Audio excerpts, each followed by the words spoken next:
Hello everyone, welcome to magnet brains. Myself Prateek Karn और मैं स्वागत करता हूं आपका अपने यूट्यूब चैनल मैग्नेट ब्रेन्स पर, जहां पर आपको मिलता है क्वालिटी कंटेंट, क्वालिटी एजुकेशन, वो भी बिल्कुल फ्री ऑफ कॉस्ट।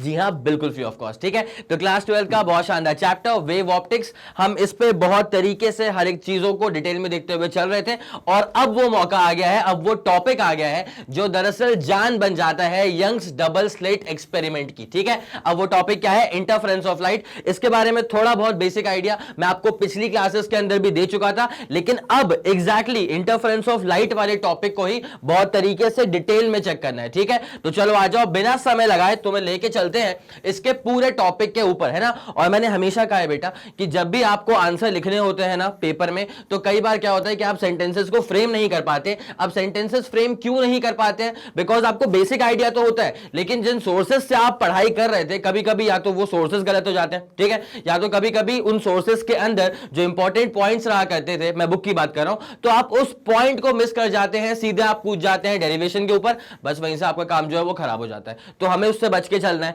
अब उसके लिए क्या करना पड़ेगा, मैं आपकी इसमें हेल्प कैसे कर सकता हूं? तो मैंने हमेशा कहा है कि जो भी चीजें यहां पे लिखी होती है ना, ठीक है, ये पूरे क्या है, ज्ञान का सार होता है। तो लिटरली तो मेरा कहना ये होता है हमेशा कि हमेशा हमेशा जो चीजें यहां पे लिखी हुई हैं उसको आप तरीके से नोट कर लें, इससे आपका बहुत ज्यादा फायदा होगा। एक तो टाइम तुम्हारा बच जाएगा, उसके बाद तुम्हें ना सेंटेंसेस की फ्रेमिंग के लिए टॉपिक्स कैसे चाहिए होंगे आपको, कैसे कैसे आप वर्ड्स को यूज करेंगे, क्या क्या चीजें आप किसके बाद फ्रेम करेंगे, वो आपको पूरा समझ में आ जाएगा। तो literally try to take these things extremely seriously. ठीक है, चलो आ जाओ। तो अब इंटरफेरेंस की जब बात करनी है हमें, तो इंटरफेरेंस का मतलब क्या होता है? इंटरफेरेंस पे आने से पहले हमें क्या प्रीरिक्विजिट चाहिए? तो हमें सुपरपोजिशन प्रिंसिपल आना चाहिए। ठीक है, अब ये प्रिंसिपल क्या होता है भाई? कभी भी किसी भी स्पेस में अगर दो या दो से ज्यादा वेव्स एक साथ कोएग्जिस्ट करती हैं, ठीक है, तो उन्हें कहा जाता है सुपरपोजिशन। क्या कहा जाता है?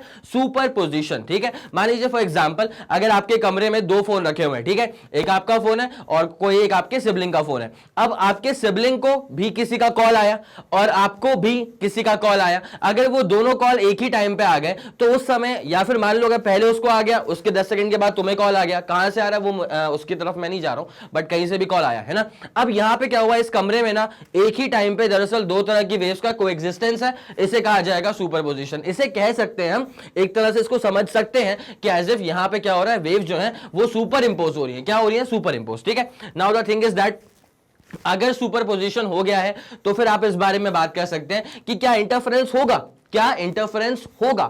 इंटरफेरेंस हो भी सकता है, इंटरफेरेंस नहीं भी हो सकता है। ठीक है, अब इंटरफेरेंस हुआ है या नहीं हुआ है, ये पता चलेगा कैसे? तो ये पता करने के लिए बेटा एक बहुत जबरदस्त टर्म हम लोग पिछली क्लास में पढ़ चुके हैं, जिसका डेरिवेशन तो आए हाय बहुत जबरदस्त था। तो वो टर्म था इंटरफेरेंस टर्म। क्या तुम्हें याद है कि इंटरफेरेंस टर्म क्या था? याद है क्या इंटरफेरेंस टर्म? भाई याद होना चाहिए यार, नहीं तो फिर मजा नहीं आएगा।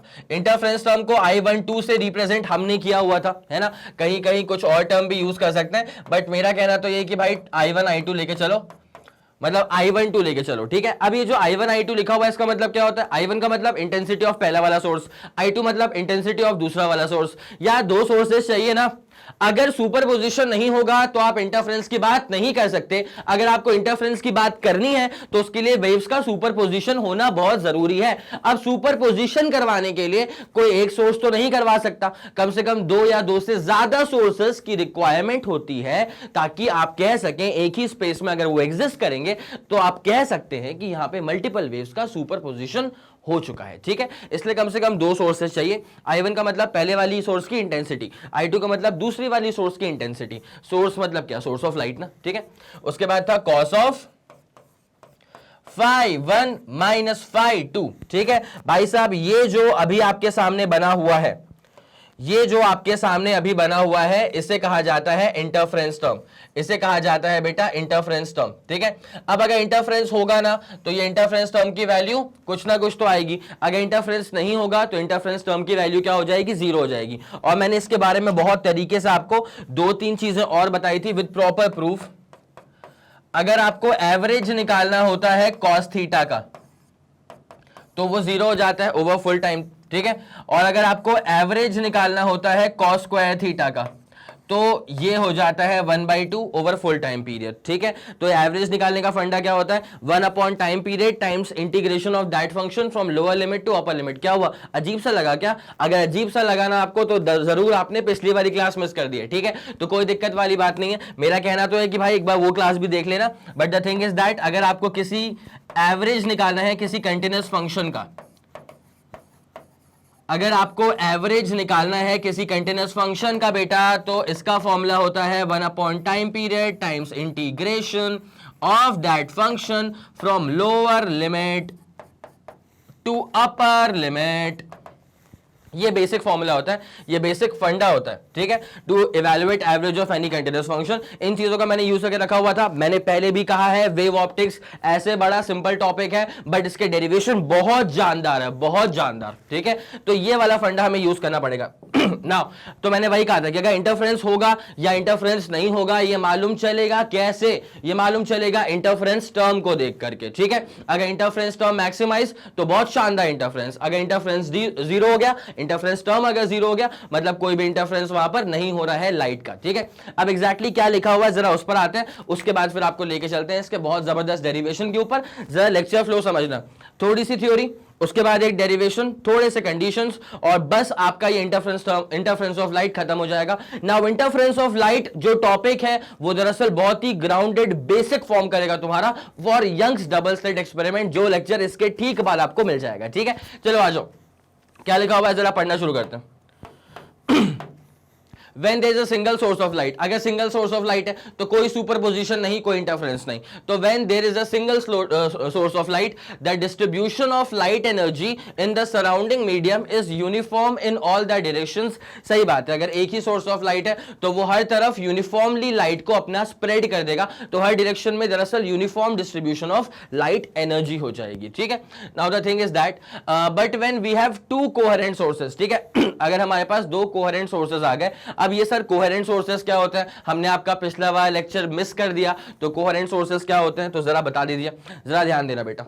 अगर आपके पास अगर आपको इंटरफेरेंस करवाना है तो आपको कोहेरेंट सोर्सेज चाहिए, ठीक है। अब ये कोहेरेंट सोर्सेज क्या होते हैं, कोहेरेंट सोर्सेज ऐसे सोर्सेज होते हैं which are able to maintain a constant phase difference, ठीक है, which are able to maintain a constant phase difference, मतलब φ1 माइनस φ2 की जो वैल्यू है वो कांस्टेंट रहती है या वो मेंटेन कर लेते हैं। अब ये cos φ मतलब φ1 माइनस φ2 जो है वो मेंटेन करने से क्या हो जाएगा, तो cos φ1 माइनस φ2 अब ये कांस्टेंट हो जाएगा, ठीक है, बिकॉज कोहेरेंट सोर्सेज जो होते हैं ना they try to maintain a constant phase difference. तो अगर ये फेज डिफरेंस कांस्टेंट है तो कोसाइन कंपोनेंट कांस्टेंट है, और अगर कोसाइन कंपोनेंट कांस्टेंट है तो इंटरफेरेंस तो उसका एवरेज जीरो नहीं होगा ना, एवरेज तो तब इसका जीरो होगा जब ये वेरिएबल होगा।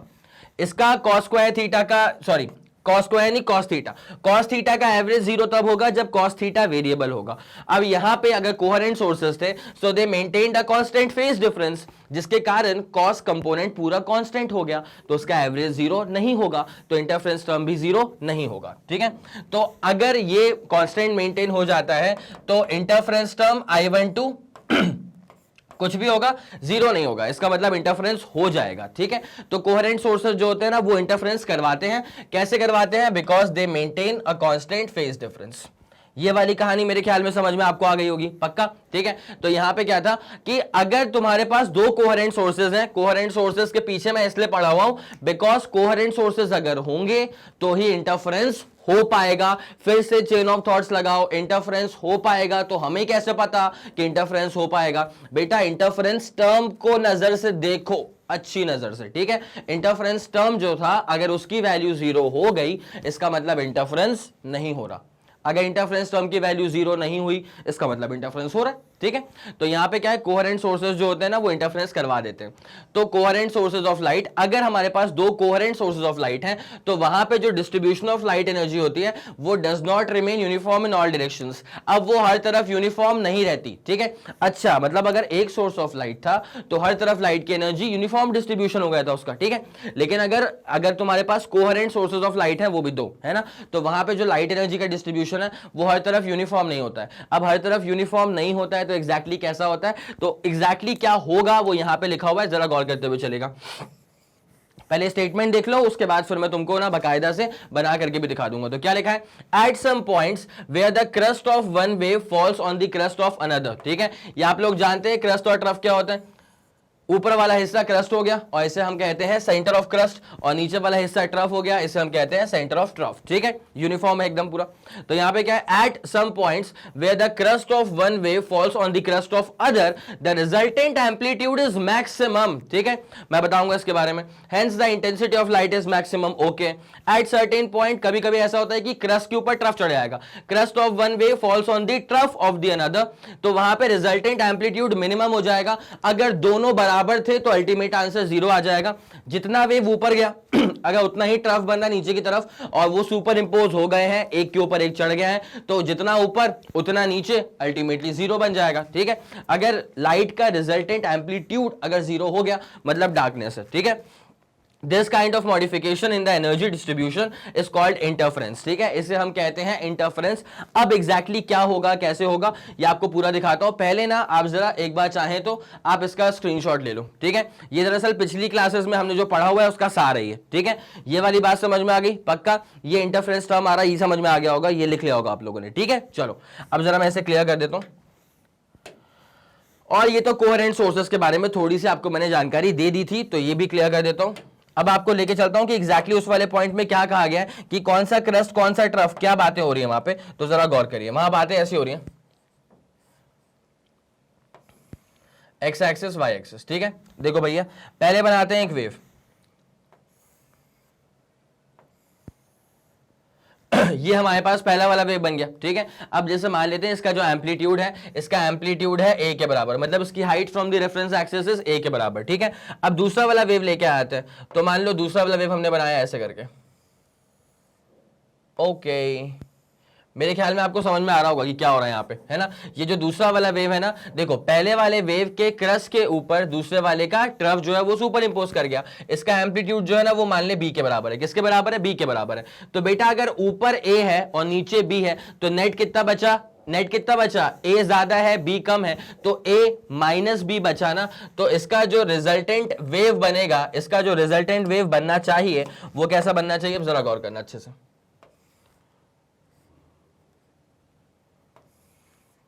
देखो a था ऊपर, नीचे गया b, तो a में से b को माइनस कर देंगे, a माइनस b। तो अब जो वेव बनेगा, रिजल्टेंट वेव जो बनेगा वो दरअसल रेड से बनाता हूं मैं, a माइनस b मतलब छोटा बनेगा,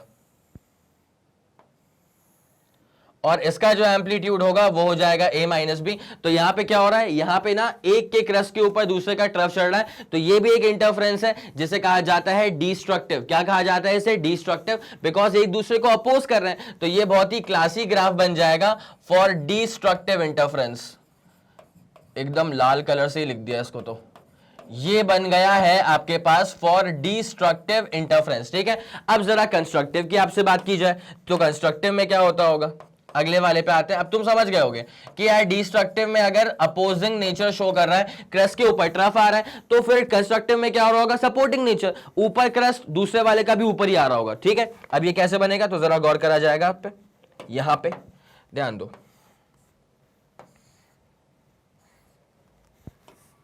मान लेते हैं कि पहला वाला वेव ऐसा है कुछ, ये मान लिया हमने पहला वाला वेव, इसका जो एम्पलीट्यूड है वो है लेट्स सपोज a के बराबर। ठीक है, अब इस पे सुपर इंपोज करते हैं दूसरा वाला वेव,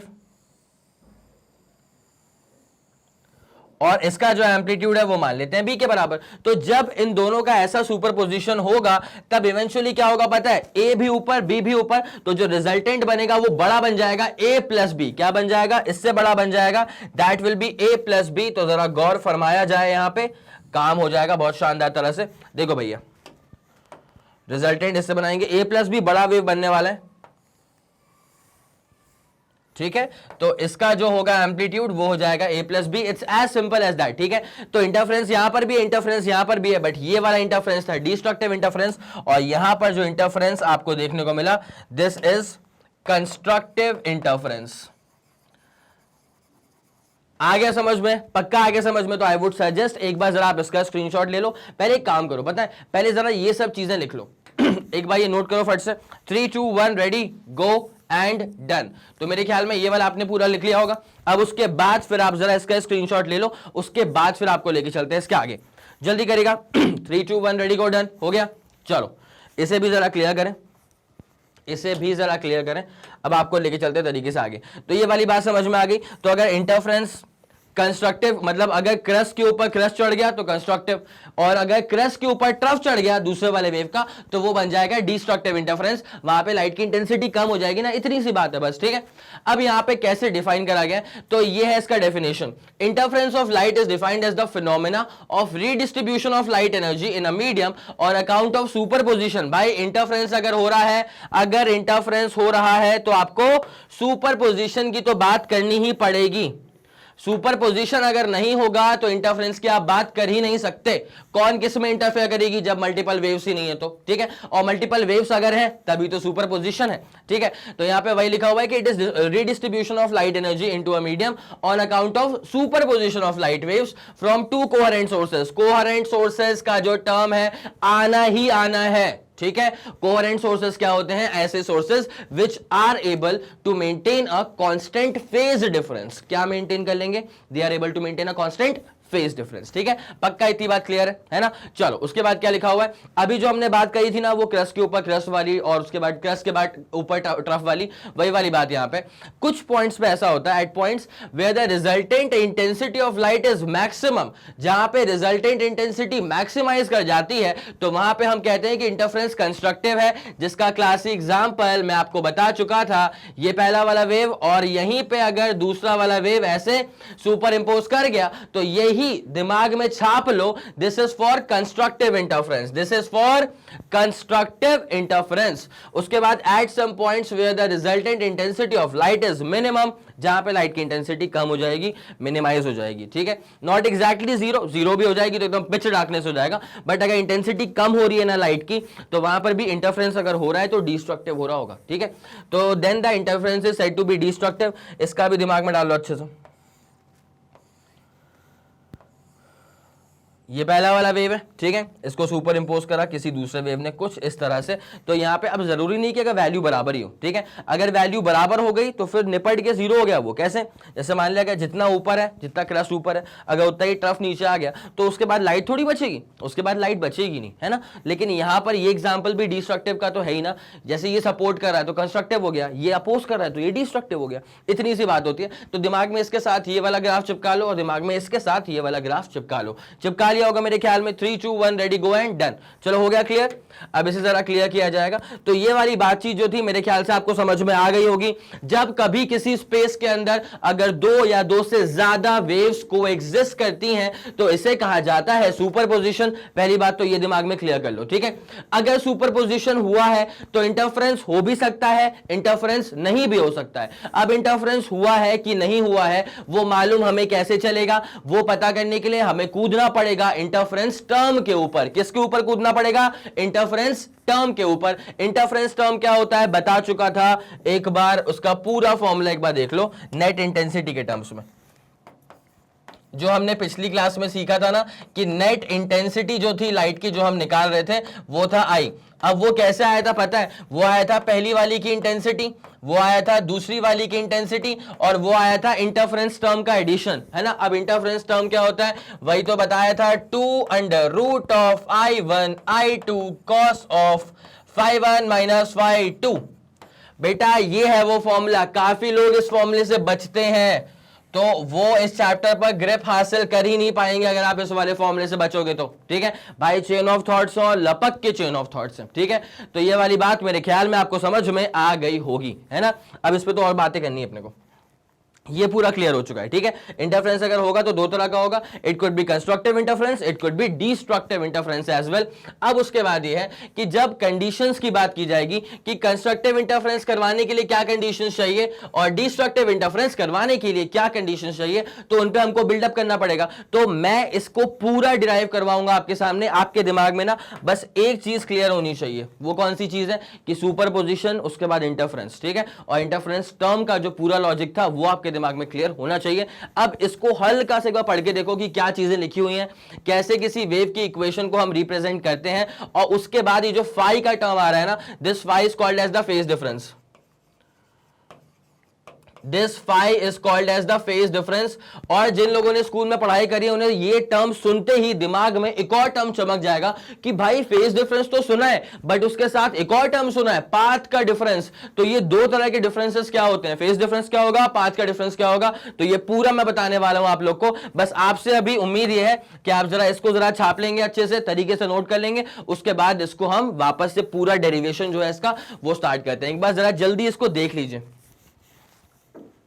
चलिए तो फिर बहुत शानदार, मेरे ख्याल में आपने इसको पूरा देख लिया होगा। और अगर आप कहीं पे अटके हैं तो वो जरूर आप अटक गए होंगे फेस डिफरेंस वाले फंडे पे और दिमाग और खराब कर दिया होगा पाथ डिफरेंस ने आकर के। ठीक है, तो मैं एक काम करता हूं, इस पे आने से पहले मैं एक बार आपको जो इसका प्री रिक्विजिट है दैट इज पाथ डिफरेंस और फेस डिफरेंस वो पूरा पढ़ा दूंगा। पढ़ाने का तरीका आप लोग को पहले से ही पता है कि लेक्चर जरा से लंबे इसलिए हो जाते हैं बिकॉज हर एक टॉपिक को बहुत डिटेल में डिस्कस किया जाता है। जो आपके अपकमिंग डाउट्स हो सकते हैं उन्हें भी ट्राई किया जाता है कि कवर अप कर दूं। और एक और आपसे गुजारिश है, अगर लेक्चर के दौरान कहीं पर भी कुछ डाउट अगर आपको रह जाए तो प्लीज वहां पे कमेंट सेक्शन बना हुआ है, उस पे जाकर के लिख दीजिएगा। उस पे लिखने का मतलब आप ये समझ लो कि आप मुझसे ही बात कर रहे हो। ठीक है, बिकॉज मैं सारे के सारे कमेंट लिटरली पढ़ता हूं और जो डाउट वाले कमेंट होते हैं उस पे तो बिल्कुल एकदम जूझ जाता हूं कि भैया ये वाला टॉपिक बच्चे को समझ में क्यों नहीं आया। मैं उस पर अलग से चाहूं तो एक हल्का सा कंटेंट और डिलीवर कर देता हूं अगले वाले लेक्चर के अंदर, तो मुझे पता होना चाहिए। ठीक है,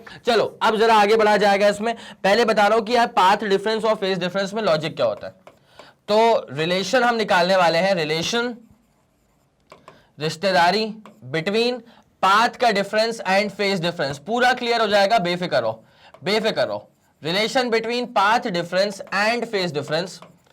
अब आएगा तुम्हें समझ में कि एग्जैक्टली पाथ का डिफरेंस और फेज का डिफरेंस जो है वो कैसे रिलेट करना है। और ये लिटरली बहुत इंपॉर्टेंट है, वो इसलिए इंपॉर्टेंट है बिकॉज YDSC के लिए ये टॉपिक सीधे तौर पे काम आ जाएगा। तो पता क्या हो रहा है, वेव ऑप्टिक्स में आने वाला हर एक टॉपिक ना अल्टीमेटली जाकर के मिल जाता है यंग्स डबल स्लिट एक्सपेरिमेंट के अंदर। इसलिए क्या होता है कि यंग्स डबल स्लिट एक्सपेरिमेंट वाले के पूरे डेरिवेशन का बहुत सारी प्री रिक्विजिट है, उसमें से एक प्री रिक्विजिट ये भी है। अगर ये आप नहीं समझोगे तो वहां अटक जाओगे। ठीक है, अगर आप इंटरफेरेंस नहीं समझोगे तो YDS में फिर से अटक जाओगे। तो वहां ना अटको, इसलिए ये लेक्चर्स बनाए जाने। ठीक है, चलो आ जाओ, रिलेशन निकालने वाले हैं बिटवीन पाथ का डिफरेंस एंड फेज का डिफरेंस। अब ये रिलेशन निकालने से पहले एक बार आपको ग्राफिकली दिखा देते हैं कि एग्जैक्टली पाथ का डिफरेंस कैसे आता है, फेज का डिफरेंस कैसे आता है और किसे कहा जाता है फेज या पाथ का डिफरेंस। ठीक है, देखना बेटा, ध्यान से देखना। जैसे मान लो अगर हमने एक वेव बनाया आपके लिए, ये बनाया हमने एक वेव। ठीक है, ये अपने पास एक वेव बन गया। ठीक है, अब क्या होता है, इस पे अपन करवाते हैं सुपरपोजिशन। तो मान लो एक दूसरा वाला वेव है जो यहां पे स्टार्ट हो रहा है,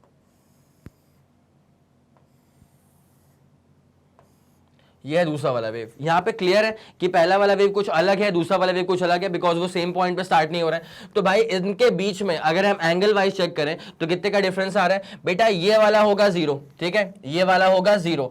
और व्हाइट वाले पे जरा फोकस करो, व्हाइट वाले पे करो फोकस। तो व्हाइट वाला यहां पे अटक रहा है, इसका मतलब ये कितना हो जाएगा 180, ये हो गया 180। तो भैया दूसरा वाला कितने पे आ जाएगा, बीचों बीच, मतलब 90 डिग्री, मतलब क्या आ गया π/2। तो कोई अगर आपसे ये पूछे कि what is the phase difference, कोई अगर आपसे ये पूछे कि इन दोनों वेव्स में आपको कितने का फेज डिफरेंस, एंगल वाइज आपको कितने का डिफरेंस दिखाई देता है, तो आप सीधे तौर पे ये कह सकते हैं कि अच्छा पहली वाली स्टार्ट हुई थी 0 पे और दूसरी वाली स्टार्ट हुई थी 90 पे, इसका मतलब इनका जो फेज डिफरेंस आ जाएगा वो आ जाएगा π/2। कितने का आ जाएगा, π/2 का आ जाएगा। अब जरा अब इसी चीज को ना जरा दूसरे तरह से देखो, देखने का नजरिया जरा चेंज करना पड़ेगा। ठीक है, कैसे करेंगे जरा ध्यान दीजिएगा।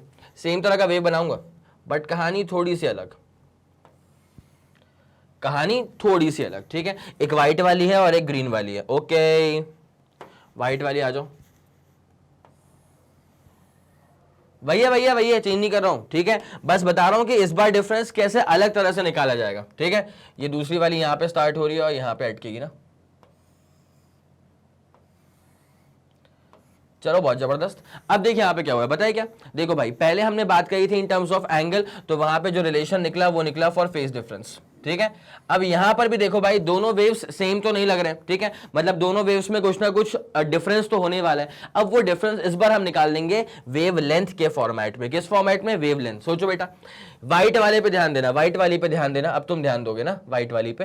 तो अब जरा गौर करना, यहां से यहां तक खत्म हो मतलब 1 लैम्डा हो गया, ठीक है, एक वेवलेंथ हो गया ना पूरा। तो ये पूरा कितना हो गया? 1 लैम्डा हो गया। बेटा आधे पे आ जाओ तो कितना हो जाएगा? लैम्डा बाई 2 हो जाएगा। उसके भी आधे पे आ जाओ तो लैम्डा बाई 4 हो जाएगा ना। तो ये 0 हो गया और ये कितना हो गया? Lambda by 4। तो यहां पर भी डिफरेंस हमने एक्सप्रेस करा, but in terms of wavelength, जिसे कहा जाता है पाथ का डिफरेंस। जिसे क्या कहा जाता है बेटा? पाथ का डिफरेंस।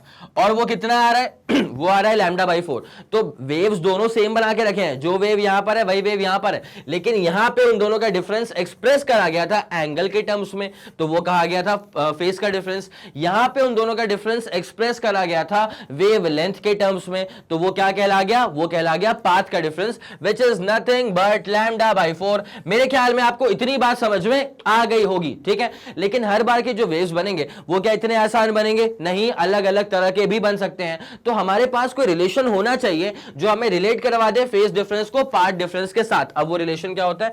तो वो रिलेशन जो है ना, अति महत्वपूर्ण रिलेशन, वो मैं आपके लिए यहां पे लिख देता हूं, जरा गौर करिएगा। सबसे इंपॉर्टेंट जो रिश्ता है, जो रिलेशन है, वो रिलेशन यहां पे आता है पाथ डिफरेंस। अच्छा, फेस डिफरेंस को तो हम फाई से रिप्रेजेंट कर भी देंगे, लेकिन पाथ के डिफरेंस को हम रिप्रेजेंट किसी भी चीज से नहीं करते, ठीक है, लिखना पड़ेगा पूरा। तो पाथ का डिफरेंस जो होता है, इसका फॉर्मूला होता है कि path difference is lambda by 2 pi times phase difference, और बस यही फॉर्मूला होता है। Path difference is lambda by 2 pi times phase difference. अगर आपको क्रॉस चेक करना हो ना कि ये फॉर्मूला सही है भी कि नहीं है, तो जरा गौर करना। आपको पहले से मालूम है कि यहाँ पे कितने का फेस डिफरेंस आ रहा है? पाई बाई 2 का फेस डिफरेंस आ रहा है, तो करेस्पॉन्डिंगली पाथ का डिफरेंस क्या आना चाहिए? लैम्डा बाई 4 आना चाहिए। अब कैसे आएगा जरा चेक कर लो। तो पाथ का डिफरेंस निकालना है तो लैम्डा बाई 2 पाई टाइम्स क्या कर दोगे? फेस का डिफरेंस। और कितना आया फेस का डिफरेंस? पाई बाई 2 आया। बेटा घबराना मत, कितना आया फेस का डिफरेंस? पाई बाई 2 आया। कट गया पाई से पाई, तो कितना बचेगा? Lambda by 4। कितना बचेगा? Lambda by 4। वही तो लिखा हुआ था ऊपर, तो ये हमने पहले कॉमन सेंस से निकाल लिया, उसके बाद यही निकाल करके दिखा दिया मैंने आपको with the help of the given formula. तो ये फॉर्मूले के हिसाब से जो पाथ का डिफरेंस आया है वो बिल्कुल सटीक आ रहा है। इसका मतलब ये जो फॉर्मूला हमने यहां पे लिखा हुआ है वो बिल्कुल सही फॉर्मूला है। आगे आपको समझ? तो इसका मतलब ये है बेटा ये था फेस डिफरेंस, ये था पाथ का डिफरेंस, और ये रहा उन दोनों के बीच का रिलेशन कि पाथ का difference is lambda by 2 pi times face का डिफरेंस। बेटा ये खत्म हुआ 180, तो आधे पे क्या आएगा? Pi by 2। तो पहले वाली की स्टार्टिंग यहां 0 पे हो रही है, दूसरे वाली की स्टार्टिंग पाई बाई 2 पे हो रही है, तो एंगल के टर्म्स में difference is pi by 2। Now same चीज को जरा सोचना वेवलेंथ के टर्म्स में। बेटा ये पूरा यहां पे खत्म हुआ तो ये लैम्डा हो जाएगा। अगर ये लैम्डा हो गया तो आधे पे क्या हो जाएगा? Lambda by 2। और यहां पे आपको आना है, मतलब लैम्डा बाई 2 का भी आधा, दैट इज लैम्डा बाई 4। इसलिए मैंने कहा था कि पाथ का डिफरेंस कितना हो जाएगा? Lambda by 4। It's as simple as that, ठीक है। तो मेरे ख्याल में समझ में आपको आ गया होगा। अब ये बनता है तरीके से, एक बार इसको नोट करो, उसके बाद फिर हम इसमें आगे बढ़ने वाले हैं, और जो डेरिवेशन हम करने वाले हैं वो एग्जैक्टली किस टॉपिक के ऊपर बेस्ड है, उस डेरिवेशन के रिजल्ट से क्या मिलने वाला है आपको वो पूरा बताऊंगा। पहले जरा इसको नोट करो, उसके बाद फिर आगे बढ़ते हैं।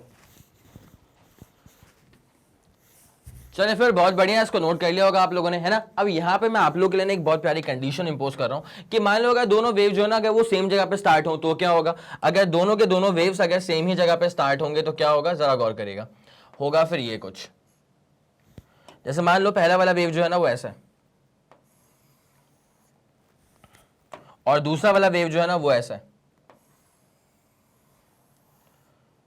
एकदम सेम जगह पे स्टार्ट हुए, तो यहां पे जो फेज का डिफरेंस है, फाई से करते हैं उसको रिप्रेजेंट, वो क्या हो जाएगा? 0। कोई डिफरेंस ही नहीं है, सेम जगह पे स्टार्ट हो रहे हैं। अच्छा, अगर फेस का डिफरेंस 0 है तो पाथ का डिफरेंस भी लाजमी सी बात है, ये भी क्या हो जाएगा? ये भी हो जाएगा 0। अब ये 0 कैसे हो जाएगा? बिकॉज फॉर्मूला मैं बता चुका था कि पाथ का डिफरेंस जो होता है वो होता है lambda by 2 pi times face का डिफरेंस। फेस डिफरेंस 0 हो गया तो पाथ डिफरेंस भी क्या हो गया? 0। मतलब यहां पे कोई लफड़ा नहीं है, अब ये क्लियर है ना, ठीक है हमारे। अब क्या हो रहा है बेटा? ये जो पहली वाली है ना, पहली वाली मतलब जो वेव पहली वाली है, इसका जो एम्पलीट्यूड है वो a के बराबर है, ठीक है। और जो दूसरी वाली है, फिर तुम वहीं चले गए, दूसरी वाली का जो एम्पलीट्यूड है वो बी के बराबर है, चलेगा। तो जब ये ऐसे सुपर इंपोज होते हैं ना तो बनेगा इसका रिजल्टेंट वेव। क्या बनेगा? Resultant wave. तो अब मैं आपको बताता हूं कि रिजल्टेंट वेव जो है वो कैसा नजर आएगा। रिजल्टेंट वेव, ठीक है। तो भाई कुछ नहीं है, कोई बड़ी बात नहीं है, जरा गौर करना बस। आ जाओ आ जाओ आ जाओ, क्योंकि इंपॉर्टेंट चीज है बेटा। अब जो यहां पे जो ग्राफिकली मिलने वाला है ना उसको फिर मैं एकदम एनालाइज करके फॉर्मूला भी निकाल दूंगा उसका, ठीक है। और ऐसा नहीं कि बस ऐसे ही बता रहा हूं, वो लिटरली इंपॉर्टेंट है इसलिए बताया जा रहा है, ठीक है। तो यहां पे जो रिजल्टेंट वेव बनेगा ना, ये ए था बी था, दोनों से बड़ा बनेगा बेटा, दोनों से बड़ा, नीचे भी, ठीक है। तो इसका जो एम्पलीट्यूड जा रहा है ना, इसका जो एम्पलीट्यूड जा रहा है कुछ तो होगा। पहली वाली का एम्पलीट्यूड ए के बराबर था, दूसरी वाली का एम्पलीट्यूड बी के बराबर था, ये उसका रिजल्टेंट वेव है, तो इसका जो एम्पलीट्यूड होगा वो होगा आर के बराबर। अब मुझे निकालना है कि आर की वैल्यू क्या होगी, आर का फॉर्मूला क्या होगा। ए और बी को जब सुपर इंपोज कर दिया, कंस्ट्रक्टिव इंटरफेरेंस हो गया, उसके बाद जो रिजल्टेंट वेव बना, उस रिजल्टेंट वेव का एम्पलीट्यूड का फॉर्मूला क्या होगा वो निकालना है। तो एक बार यहां पे दिमाग में डाल लेना अच्छे से कि जब मैं आर निकालूंगा ना तो आर क्या होगा पता है, R is going to be the amplitude of the resultant wave. R is going to be the amplitude of the resultant wave. और किन वेव्स का रिजल्टेंट है बेटा, ये पहली वाली वेव जिसका एम्पलीट्यूड ए के बराबर था और दूसरी वाली वेव जिसका एम्पलीट्यूड बी के बराबर था। इन दोनों को सुपर इंपोज करने के बाद जो रिजल्टेंट वेव बना, उस रिजल्टेंट वेव का एम्पलीट्यूड है आर, और वो हमको निकालना है। अच्छा, यहां पे तो क्या हुआ कि फेज डिफरेंस जीरो था, बट हर बार थोड़ी फेज डिफरेंस जीरो होगा, कभी फेज डिफरेंस कुछ हो भी सकता है। तो जब फेज डिफरेंस कुछ होगा तो 5 बोल देंगे उसको, वो तो हम बोलते आ रहे हैं बचपन से, फेज डिफरेंस को 5 से करेंगे रिप्रेजेंट, बस इतनी सी बात है। तो मेरे ख्याल में इतना आपको समझ में आ रहा होगा कि अब मैं किसके पीछे पढ़ने वाला हूं, मैं आर के पीछे पढ़ने वाला हूं। और क्यों पढ़ने वाला हूं? बिकॉज अगेन वही वाली बात है, यंग्स डबल स्लिट एक्सपेरिमेंट में काम आएगा इसका दबा के, ठीक है। तो एक काम करो, जरा पहले आप इसका स्क्रीनशॉट ले लो, जल्दी करो, नोट कर लो, मैं तो बोल रहा हूं 3 2 1 रेडी गो एंड डन। चलो हो गया, क्लियर करें इसको। तो अब आर निकालना है आपको, और आर निकालना बड़ा इंपॉर्टेंट है। अब जरा आ जाओ, now these things will start making sense to you, ठीक है। रिजल्टेंट वेव आया कब? जब कम से कम दो वेव्स को आपने सुपर इंपोज करा। तो वो दो वेव्स आपको चाहिए ना, कम से कम दो वेव्स तो आपको चाहिए। तो भाई जब आप वेव की बात करोगे तो उसकी कुछ इक्वेशन भी होगी, बिकॉज दैट वेव स्टैटिक थोड़ी होती है, वेव कैसी होती है, डायनामिक होती है। तो उसका एम्पलीट्यूड, उसका डिस्प्लेसमेंट सब चेंज होने वाला है विथ रिस्पेक्ट टू टाइम। तो एक इक्वेशन चाहिए जहां पे मैं वेव को रिलेट कर दूं, या वेव के डिस्प्लेसमेंट को, पोजीशन को रिलेट कर दूं टाइम के साथ, जिसे कहा जाएगा वेव इक्वेशन। ये है पहले वाले की, ये है पहले वाले वेव की इक्वेशन, और ये है दूसरे वाले वेव की इक्वेशन। वेव चाहिए ना कम से कम दो, ठीक है। अब जरा गौर करना, तुम्हें एक बात नजर आ रही है कि दोनों वेव जो है ना उनके बीच में कुछ डिफरेंस है, ठीक है। पहले वाले का फेज कितना है, ओमेगा टी, ठीक है, और दूसरे वाले का फेज कितना है, ओमेगा टी प्लस फाई। इसका मतलब ये हो गया कि इन दोनों वेव्स के बीच में क्लियर तौर पर एक फेज डिफरेंस है। और कितने का फेज डिफरेंस है, फाई का ही फेज डिफरेंस है। चलो कोई बात नहीं है, फेज डिफरेंस है तो है, होना भी चाहिए था, मतलब हर बार थोड़ी ना वेव सेम पॉइंट पे ही स्टार्ट होंगी। तो ये बहुत जनरल केस है कि हाँ भैया फेज डिफरेंस आ रहा है। अब उसके बाद ये है where A and B are the respective amplitude of two waves. पहली वाली का एम्पलीट्यूड ए के बराबर है और दूसरे वाली का एम्पलीट्यूड बी के बराबर है, और phi is the constant phase difference, ठीक है। फाई अगर कांस्टेंट फेज डिफरेंस है तो ये आपको याद दिलाएगा कोहेरेंट सोर्सेस के बारे में। किसके बारे में? Coherent sources. दो सोर्सेस कोहेरेंट तभी कहलाते हैं when they are able to maintain a constant phase difference, and these two waves are literally able to maintain a constant phase difference of phi angle. आगे समझ। अब अपना ये बनता है कि जो रिजल्टेंट वेव बनेगा उसका एम्पलीट्यूड क्या होगा वो हम निकालेंगे। इसका स्क्रीनशॉट तो आप पहले से भी ले चुके थे, बहुत शानदार।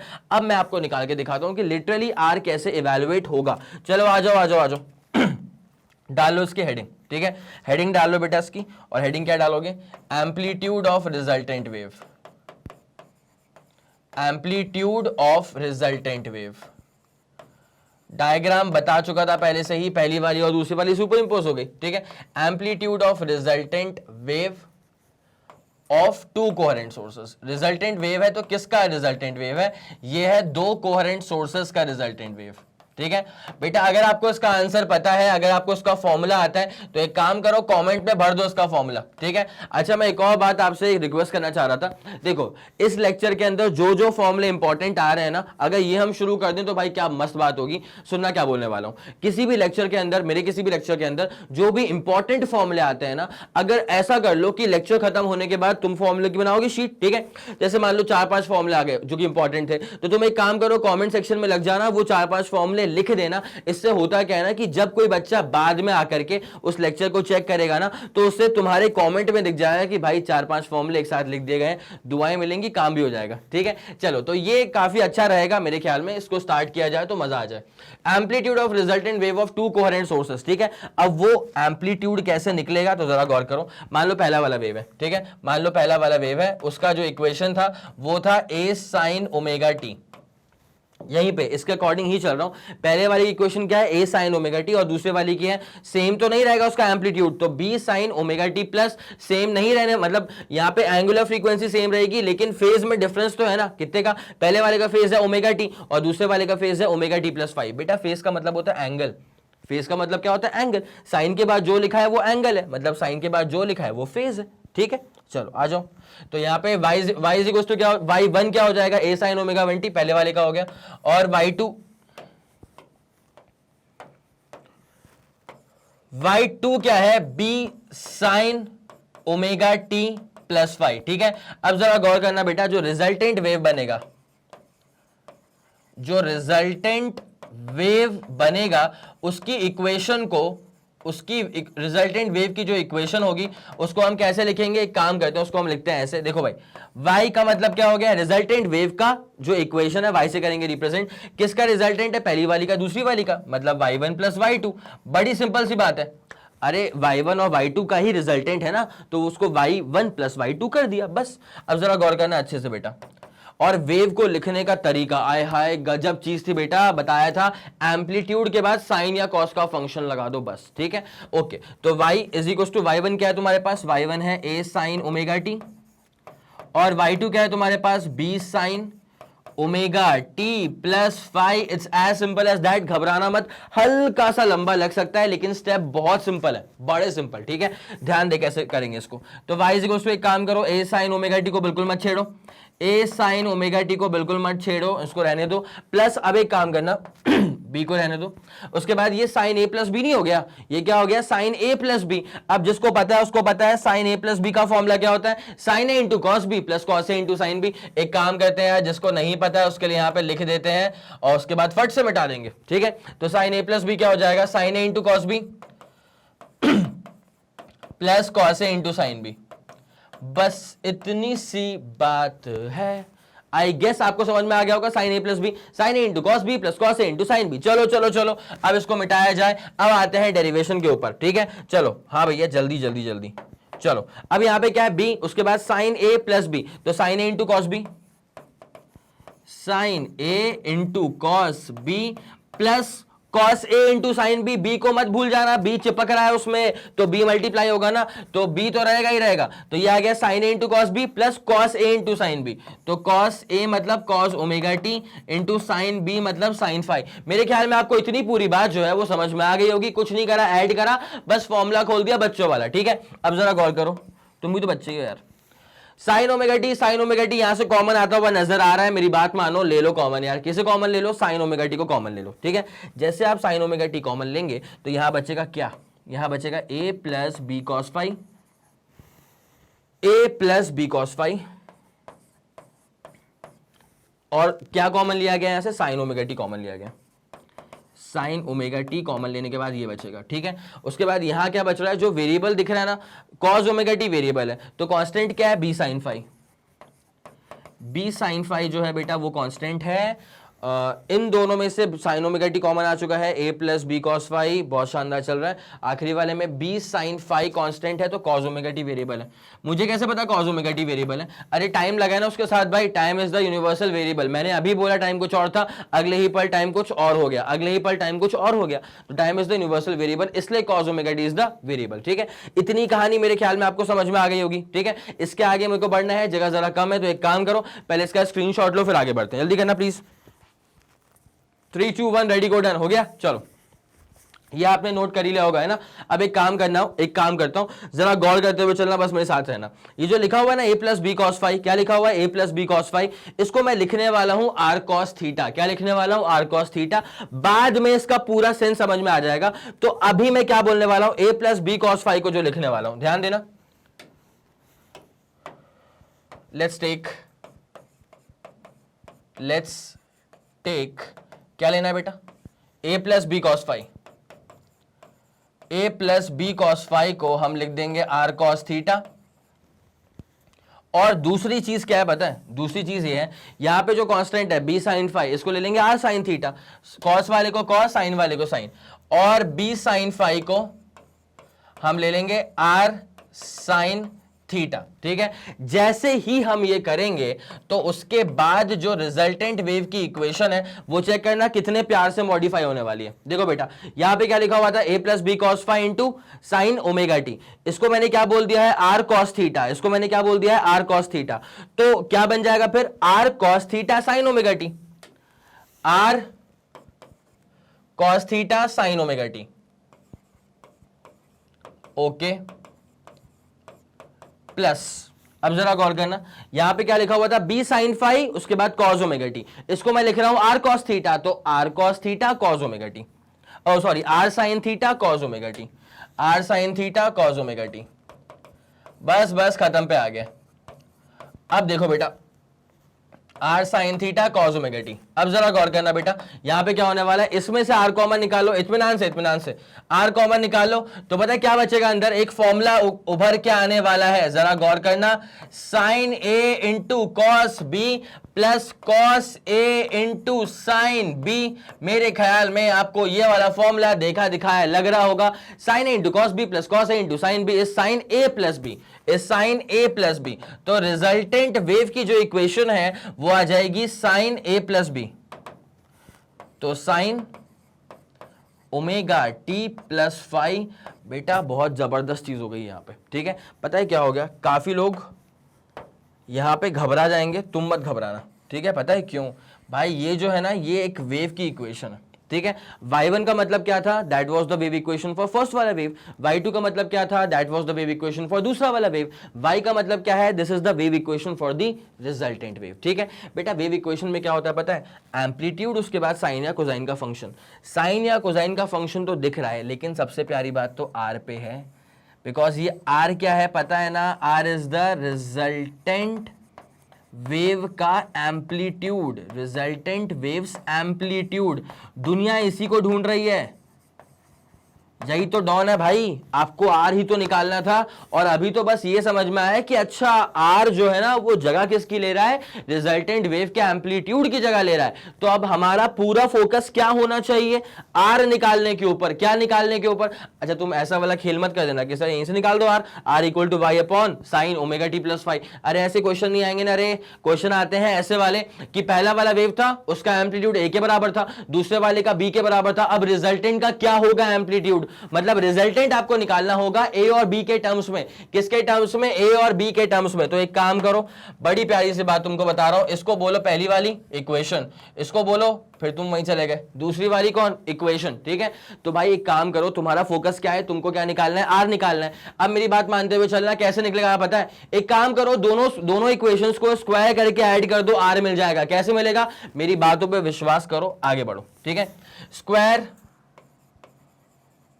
And add, squaring and add कर दो, स्क्वायरिंग एंड एडिंग, फर्स्ट पहली वाली एंड सेकेंड मतलब दूसरी वाली। ठीक है भाई, पहली वाली कौन है, यहां लिखिए a plus B cos five, इसका स्क्वायर कर दो, तो a plus B cos five का square,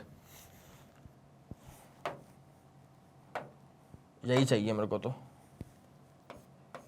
a plus B cos five का स्क्वायर, स्क्वायर करके ऐड भी तो करना है। ठीक है, तो ऐड किससे करेंगे, ये दूसरी वाली से, तो B square sine square five, ये क्या हो जाएगा, बी साइन फाइव का स्क्वायर ले लो यार, बी साइन फाइव का स्क्वायर, इज इक्वल टू क्या हो जाएगा भाई, राइट साइड में भी तो देख लो, राइट वाली का भी स्क्वायर कर दो, तो R square cos square theta plus R square sine square theta, square करके ऐड करना है ना, तो R square cos square theta plus R square sine square theta. घंटी बजी, कैसे दिमाग में घंटी बजी, sine square theta plus cos square theta क्या होता है 1 के बराबर, मतलब काम यहां से होने वाला है कुछ तो भी बहुत शानदार। भाई दिमाग में रखो, पहले वाले वेव का एम्पलीट्यूड ए के बराबर, दूसरी वाली का एम्पलीट्यूड बी के बराबर, उनको सुपर इंपोज करवाने के बाद जो रिजल्टेंट वेव बना उसका एम्पलीट्यूड आर के बराबर, तो वही आर तो निकालने वाला हूं। आ जाओ वही आर निकालते हैं। अब एक काम करो, खोलो उसको, ये a प्लस बी का होल स्क्वायर हो जाएगा, तो क्या हो जाएगा a square plus B square cos square five plus 2ab cos five plus 2ab cos five. ये तो बस इस वाले को खोला तो आ गया। अब इस वाले में क्या आ जाएगा, B square sine square five is equal to क्या हो जाएगा भाई, यहां से आर स्क्वायर कॉमन ले लो, ठीक है। तो जैसे आप यहां से आर स्क्वायर कॉमन लेंगे ना, तो ये बचेगा sign square theta plus cos square theta. दुनिया जानती है किसके बराबर होता है, वो 1 के बराबर होता है। एक काम करो, उसको यहां पे लिख लो एक बार, आर स्क्वायर यहां पे लिख देता हूं, तो उसके बाद यहां क्या बचेगा पता है, ए स्क्वायर प्लस ये बच रहा है B square cos square five, ये बच रहा है B square cos square five. भाई एक टर्म तो मेरे को ये भी दिखाई दे रही है, इसको मैं जरा उसके पास ही लेके आता हूं, B square sine square five नहीं भूला भाई, मैं इसको नहीं भूला, इसको लिख रहा हूं, ठीक है। तो क्या हो जाएगा 2ab कॉस फाइव, कुछ नहीं भूला भाई मैं। चलो अब क्या हो जाएगा, B square cos square five, यहां पे कॉमन निकालो बी स्क्वायर, तो जैसे आप कॉमन निकालोगे काम खत्म हो गया, बस काम खत्म हो गया। ए स्क्वायर प्लस फट से कर दूं उसको, बी स्क्वायर कॉमन निकाल लो, तो क्या हो जाएगा cos square theta plus sign square theta, दुनिया जानती है 1 होता है। तो यहां क्या बचेगा, एक तरफा बी स्क्वायर, और आखिरी वाले टर्म को मैं बिल्कुल नहीं भूला हूं 2ab कॉस फाइव। बेटा तुम फाइव को मत भूल जाना, फाइव था पहली वाली वेव और दूसरी वाली वेव के बीच का फेज डिफरेंस, ठीक है, कांस्टेंट फेज डिफरेंस। तो रिजल्टेंट का एम्पलीट्यूड जो है अब जाकर के आया बेटा, भारी मेहनत के बाद यह प्राप्त हुआ 2ab cos फाइव। जबरदस्त भाई, कई जगहों पे तो ऐसा होता है कि टीचर्स भी इसको स्किप ही करवा देते हैं। सच में ऐसा होता है कि कई जगहों पे ना इस वाले डेरिवेशन को तो टीचर्स ही स्किप करवा देते हैं, बोलते हैं कि बेटा इसको रट लेना। अब वो कितनी बेकार बात है, ठीक है। तो मैंने क्या सिखाया, अगर पहले वाली का एम्पलीट्यूड ए के बराबर है, दूसरी वाली का एम्पलीट्यूड बी के बराबर है, तो जो रिजल्टेंट वेव बनेगा उसका एम्पलीट्यूड निकालने के लिए you need to follow up this formula. और ये कोई नया फॉर्मूला नहीं है, इससे मिलता जुलता फॉर्मूला हम देख चुके थे क्लास 11th में रिजल्टेंट फोर्स निकालने के टाइम पे। तो ये वाला फॉर्मूला रहा आपका, मेरे ख्याल में आपको पूरा समझ में आ गया होगा, है ना। अब आपको चाहिए इसका स्क्रीनशॉट, तो बिल्कुल कायदे से ले लो, नहीं तो क्या ही फायदा इतना लिखने का अगर आप स्क्रीनशॉट ही ना ले पाओ तो। Amplitude of resultant wave of 2 coherent sources, तो पहले इसका स्क्रीनशॉट ले लो, 3 2 1 रेडी गो एंड डन, हो गया, अच्छे से ले लिया इसका स्क्रीनशॉट, चलो ठीक है। उसके बाद हम यहां पे आ गए थे, तो ऊपर लिखा हुआ है लेट्स टेक, है ना, क्या लिखा है let's take, now let's take the screenshot, हो गया होगा, चलो। और उसके बाद ये रहा आपका एंडिंग, ठीक है, ये आपका अल्टीमेटली फॉर्मूला आ गया है, दिल विल बना लो, दिल में बसा के रखना इस फॉर्मूले को, हो गया, चलो क्लियर दैट भैया, गजब, ये हमने निकाल दिया रिजल्टेंट वेव का एम्पलीट्यूड। तो इन दोनों का जो रिजल्टेंट बनेगा ना, इन दोनों का जो रिजल्टेंट वेव बनेगा उसका जो एम्पलीट्यूड होगा वो निकलेगा पहले वाले के एम्पलीट्यूड का स्क्वायर, दूसरे वाले के एम्पलीट्यूड का square, 2ab cos of constant phase difference between them. मेरे ख्याल से अब तो पूरा क्लियर आपको हो ही चुका होगा, आ गया, अरे फॉर्मूला आ गया, ठीक है। अब हम आ जाते हैं conclusion about conditions of interference, ठीक है। अब एक काम करता हूं, मैं पहले ना आपको जरा एक बार दिखा रहा हूं कि क्या क्या कंडीशंस होते हैं इंटरफेरेंस के लिए। इंटरफेरेंस की ही बात चल रही है, तो इंटरफेरेंस के लिए क्या क्या कंडीशंस होते हैं, जरा उनको एक बार डिस्कस कर लेते हैं। तब तक एक बार जरा हल्का सा पढ़ के देखो कि तुमने जो फॉर्मूला निकाला है तुम्हें उससे क्या समझ में आ रहा है, ये क्या सेंस आउट कर रहा है तुम्हारे लिए, ठीक है। आ गया तो बहुत जबरदस्त, अगर नहीं आया तो इसको मैं ही करवाने वाला हूं, एक बार जरा सेल्फ ट्राई तो बनता है यार। चलो भैया बहुत जबरदस्त, देख लिया होगा आप लोगों ने, ठीक है। अगर आप यहां पे अटके कहीं पे तो आप इसलिए अटक गए बिकॉज आपको cos थीटा की कंडीशंस नहीं पता थी, ठीक है।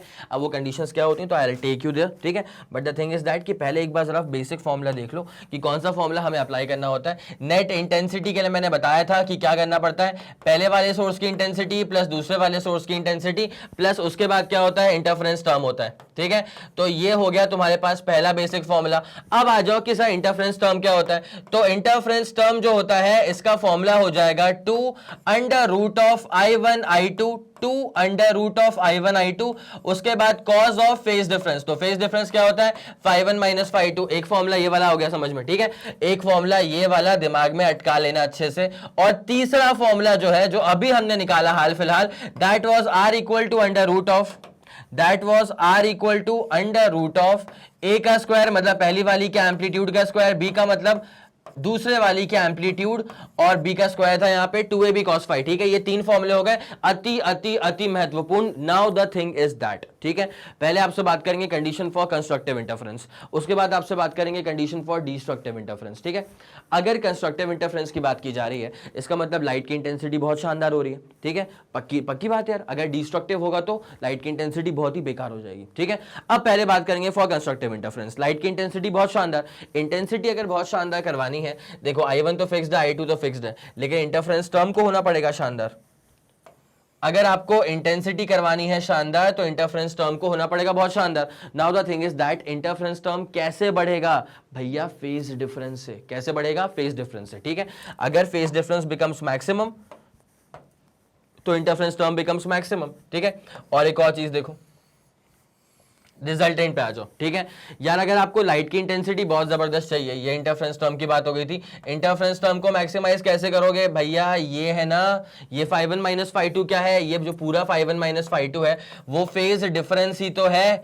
और फेज डिफरेंस को मैं बता चुका था कि फेज डिफरेंस को मैं हमेशा φ से करूंगा रिप्रेजेंट, यही φ तो यहां पे उतर करके आ गया। तो अगर आपको कंस्ट्रक्टिव इंटरफेरेंस चाहिए, मतलब लाइट की इंटेंसिटी मैक्सिमम, इंटेंसिटी मैक्सिमम तभी होगी जब एम्पलीट्यूड मैक्सिमम होगा, और एम्पलीट्यूड मैक्सिमम तभी होगा जब cos phi मैक्सिमम होगा। क्यों मैं ऐसा क्यों बोल रहा हूं कि इंटेंसिटी मैक्सिमम तभी होगी जब एम्पलीट्यूड मैक्सिमम होगा? बिकॉज मैं ये बात पहले भी कर चुका था कि इंटेंसिटी ऑफ लाइट जो होती है ना, this is basically proportional to amplitude का स्क्वायर, और एम्पलीट्यूड बढ़ेगा तो इंटेंसिटी बढ़ेगी, तभी कंस्ट्रक्टिव इंटरफेरेंस।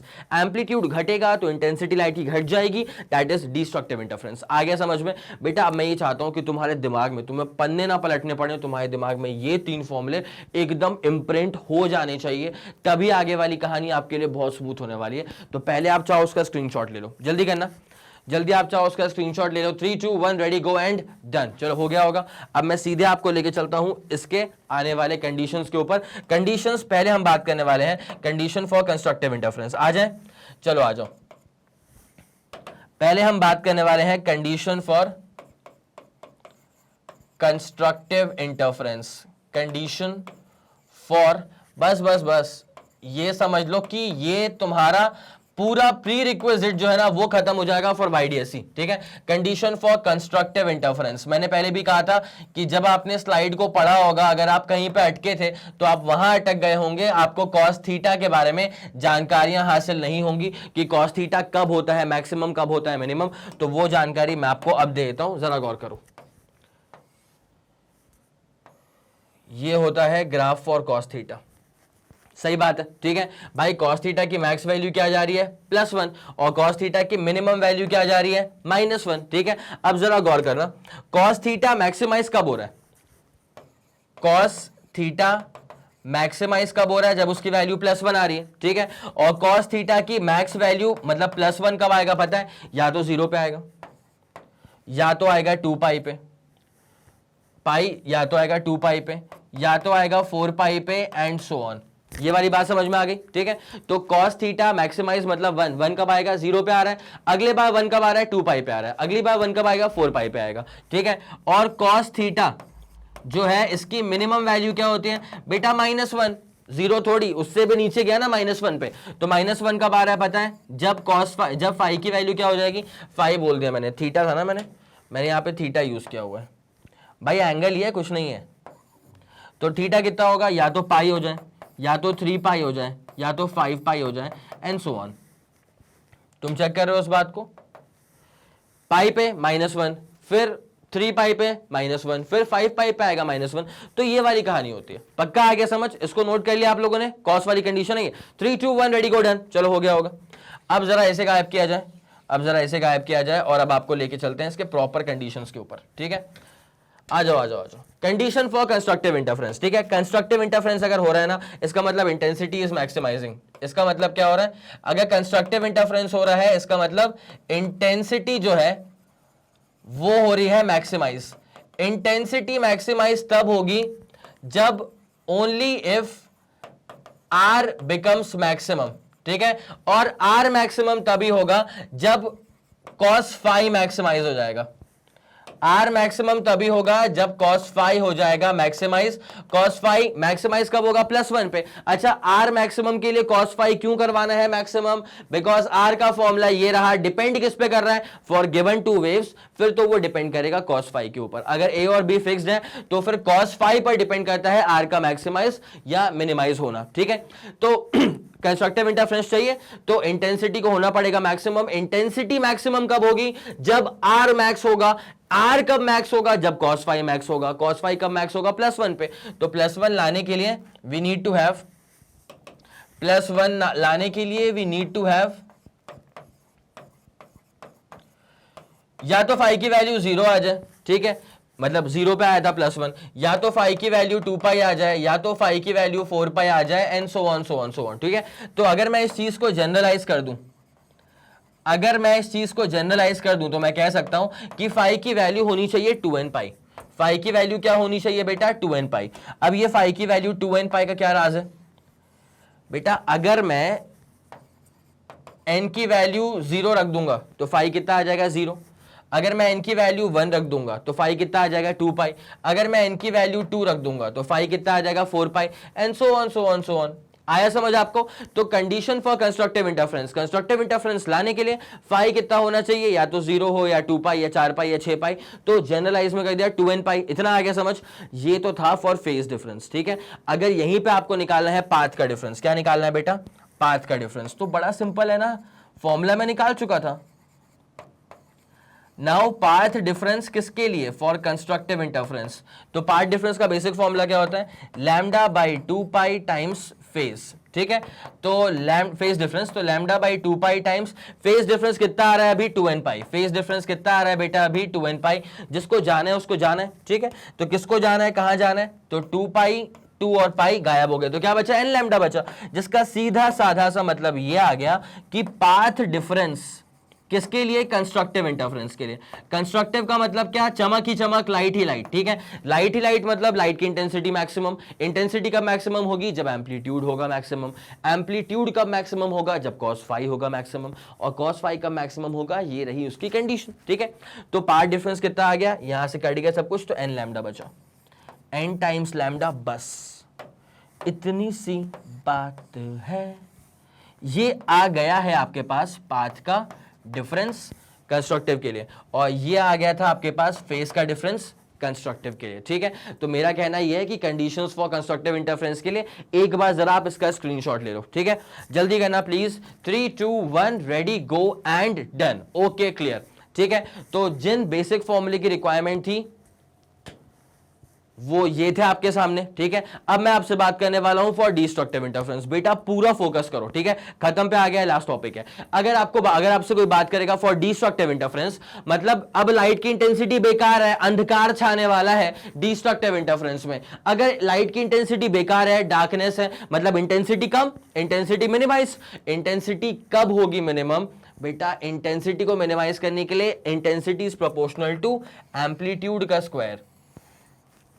इंटेंसिटी करवानी है मिनिमाइज तो एम्पलीट्यूड को करवाओ मिनिमाइज, ठीक है। अब एम्पलीट्यूड कहां रहा, ये R is the amplitude of the resultant wave, ठीक है। ये कब होगा मिनिमाइज, जब cos फाई होगा मिनिमाइज। आखिर में बात किस पे आ जाती है, cos फाई पे, ठीक है। तो कंडीशन फॉर डिस्ट्रक्टिव इंटरफेरेंस पे अब आपको लेकर के चलते हैं। आ जाओ आ जाओ आ जाओ। हाँ जी, अब कहानी शुरू हो रही है for conditions for destructive interference, ठीक है। एक बार निकाल दूंगा पाथ के डिफरेंस के टर्म्स में, एक बार निकाल दूंगा फेज डिफरेंस के टर्म्स में। Condition for destructive interference, condition for destructive interference, ठीक है। अब जरा गौर करना, वही वाली बातें अपनी यार, बेसिक बातें कि अगर डिस्ट्रक्टिव इंटरफेरेंस चाहिए तो intensity should be minimum, intensity should be minimum. अब इंटेंसिटी को मिनिमाइज कैसे करवाया जाए, तो इंटेंसिटी डिपेंड करती है एम्पलीट्यूड के स्क्वायर के ऊपर, ठीक है। तो इंटेंसिटी मैक्सिमम तभी होगी जब एम्पलीट्यूड मिनिमाइज होगा, ठीक है। ओनली व्हेन एम्पलीट्यूड मतलब रिजल्टेंट वेव का एम्पलीट्यूड, ठीक है। तो आर मिनिमाइजेस तो तभी जाकर के रिजल्टेंट वेव की जो इंटेंसिटी है वो मिनिमम हो पाएगी, ठीक है। और तभी आएगा फिर डिस्ट्रक्टिव इंटरफेरेंस, तो ओनली व्हेन आर मिनिमाइजेस, ठीक है। तो आर मिनिमम तभी होगा जब cos फाई की वैल्यू मिनिमाइज हो जाएगी, only if cos phi is minimum. और cos फाई की मिनिमम वैल्यू क्या होती है, -1। अब ये cos फाई मिनिमम वैल्यू -1 कब देगा, जब फाई की वैल्यू, देखो भैया पहली बार तो -1 दिखाई दिया था 180 पे, उसके बाद टाइम पीरियड होता है cos थीटा का 2 पाई के बराबर, तो जो चीज अभी आई है वो अगली बार कब मिलेगी, 2 पाई के बाद, उसके अगली बार कब मिलेगी, 2 पाई और बीतने के बाद, तो पाई प्लस 2 पाई मतलब 3 पाई, उसके बाद फिर कब आएगा 5 पाई, उसके बाद फिर कब आएगा 7 पाई, एंड सो ऑन, ठीक है। तो अगर मैं इसी चीज को सिंपल सी भाषा में अगर मैं इसको जनरलाइज कर दूं, ठीक है, तो जनरलाइज करने के बाद हमें क्या मिलेगा पता है, सुनना अच्छे से बेटा, पहला क्या चाहिए, पाई चाहिए। मैं अभी लिख रहा हूं 2n-1 पाई, काफी लोग को ये वाली बात अभी नहीं आती समझ में, ठीक है, बट कब आएगी पता है, ये जो मैंने लिखा है ना 2n-1 पाई, अब जरा सुनना, अगर n की वैल्यू तुम 1 पुट कर दो, क्या पुट कर दो, n की वैल्यू 1, जैसे n की वैल्यू 1 पुट करूंगा ना मैं, तो इसका आंसर क्या आएगा, पाई, ये आ गया तेरा पहला वाला टर्म, ठीक है। उसके बाद एक काम करो, n की वैल्यू 2 पुट कर दो, जैसे तुम n की वैल्यू 2 पुट करोगे ना, तो 4 - 1 3 पाई, ये आ गया दूसरा वाला टर्म। अब एक काम करो, n की वैल्यू 3 पुट करो, 3 पुट करोगे तो 6 - 1 5 पाई, ये आ गया ये वाला टर्म। और n की वैल्यू 4 पुट कर देना, तो 4 पुट करोगे तो 8 - 1 7 पाई, एंड सो ऑन, ठीक है, आया समझ। तो ये दरअसल मैंने आपके लिए निकाल दिया है condition for destructive interference. Phase difference कितना होना चाहिए, फेज डिफरेंस होना चाहिए 2n-1 पाई का। इतनी बात समझ में आ गई पक्का। अब उसके बाद कहानी में क्या बचता है, फेज डिफरेंस निकाल चुका हूं, अब निकालूंगा पाथ का डिफरेंस। क्या निकालूंगा, पाथ का डिफरेंस। भाई बेसिक फॉर्मूले पे आ जाओ यार, क्या दिक्कत है, सब जानते हैं, दुनिया जानती है कि पाथ डिफरेंस का फॉर्मूला क्या होता है, λ/2 पाई टाइम्स फेस का डिफरेंस, λ/2 पाई टाइम्स फेस का डिफरेंस। अब जरा गौर करना, λ/2 पाई, बेटा फेस डिफरेंस कितना आया अभी, 2n-1 पाई, 2n-1 पाई, ठीक है। अब एक काम करो, जिसको जाना है उसको जाना है, जाने वाले को तो रोक नहीं सकते, तो पाई से पाई जो है वो निपट गया। इसके निपटने के बाद जो बचा उसको लिख दिया जाए और बस काम खत्म है तुम्हारा, ठीक है, काम खत्म। तो पाथ का डिफरेंस जो है ना वो कितना आ जाएगा बेटा, किसके लिए भूल मत जाना, कंस्ट्रक्टिव नहीं डिस्ट्रक्टिव के लिए, किसके लिए बात चल रही है, डिस्ट्रक्टिव के लिए। तो ये कितना आ जाएगा, λ/2 2n-1, ठीक है। पाई से पाई तो निपट गया, तो λ/2, बस ये कहानी खत्म हो गई है। ये आ गया था आपके पास पाथ का डिफरेंस फॉर डिस्ट्रक्टिव इंटरफेरेंस, ठीक है। तो कंडीशन फॉर कंस्ट्रक्टिव पहले ही करवा दिया था, ये आ गया है कंडीशन फॉर डिस्ट्रक्टिव, पाथ का डिफरेंस, ये है phase difference condition for destructive में। मेरे ख्याल में इतनी पूरी कहानी आपको फिर से क्लियर हो गई होगी। अब आपको चाहिए होगा इसका स्क्रीनशॉट, जो कि ऑब्वियस सी बात है। तो मेरा मानना तो ये है कि भाई स्टार्टिंग से लो पूरा का पूरा स्क्रीनशॉट, छूटना कुछ भी नहीं चाहिए। ये था कुछ जनरल फॉर्मूला जिनकी बातें करी हैं, दिल में इसको बसा के रखना, ठीक है। चलो उसके बाद आ गए थे फिर हम सीधे तौर पे कंडीशन फॉर कंस्ट्रक्टिव इंटरफेरेंस। जल्दी नोट करो, 3 2 1 रेडी गो एंड डन। गजब लग रहा है, गजब। और उसके बाद फिर आ जाओ इसके ऊपर कंडीशन फॉर डिस्ट्रक्टिव इंटरफेरेंस। जल्दी जरा इसको भी नोट करिएगा, 3 2 1 रेडी गो एंड डन। चले ठीक है, तो ये वाली पूरी कहानी जो थी वो आपको क्लियर हो गई है।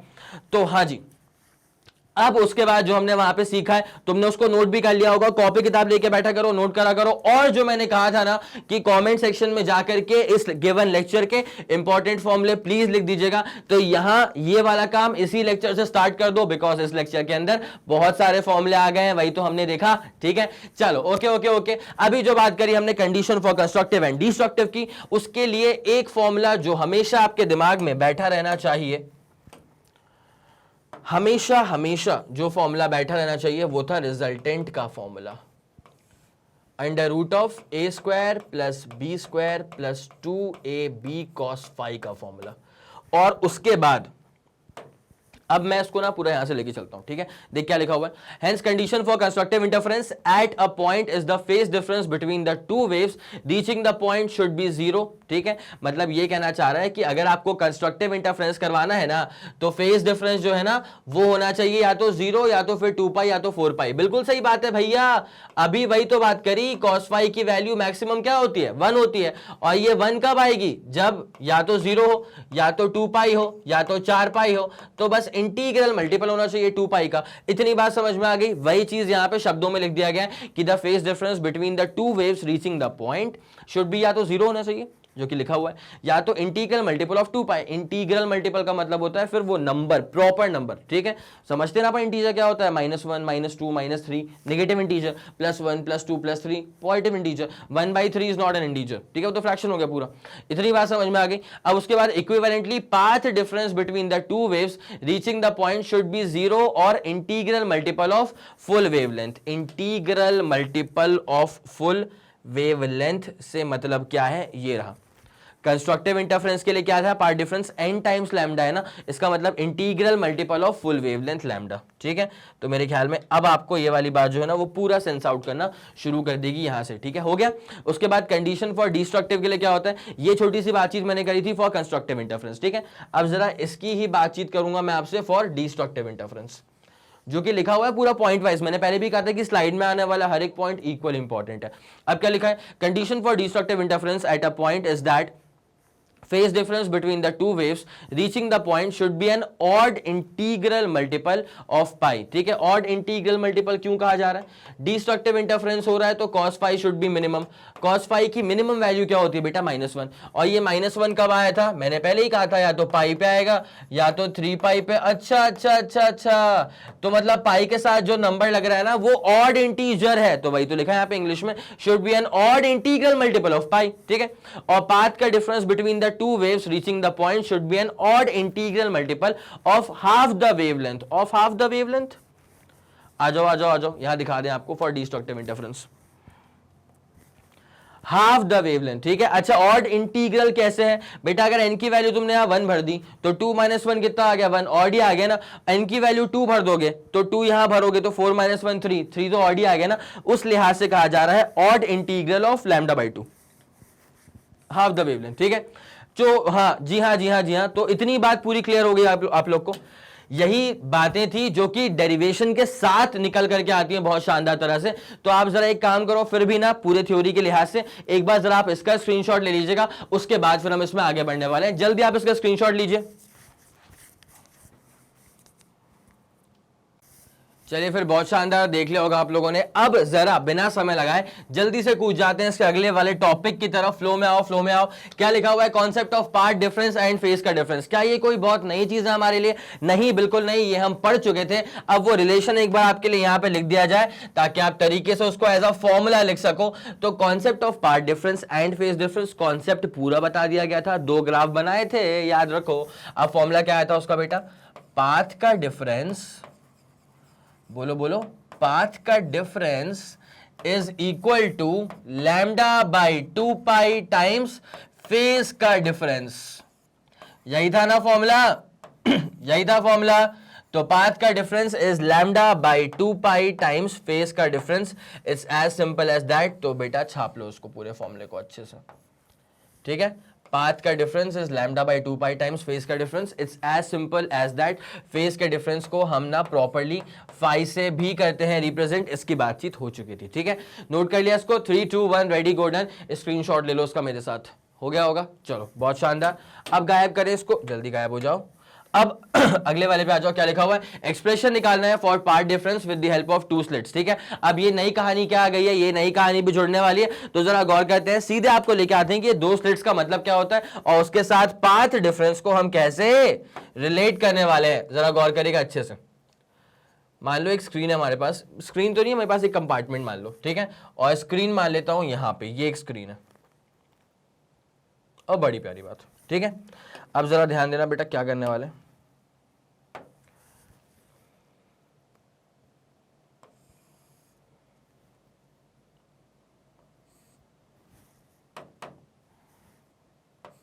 ठीक है।